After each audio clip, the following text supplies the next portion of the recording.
Ayan guys, tingnan nyo itong chop suey ko.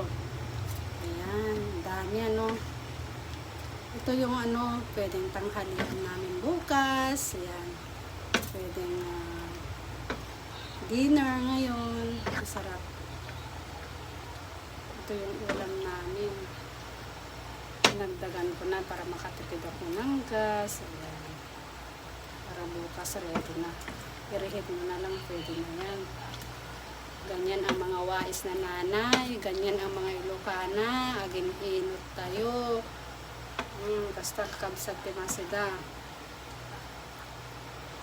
Kailangan tagtipid. Tap nila ang dasang kabasit na chicken na dito. Yung lock na chicken. Carrots.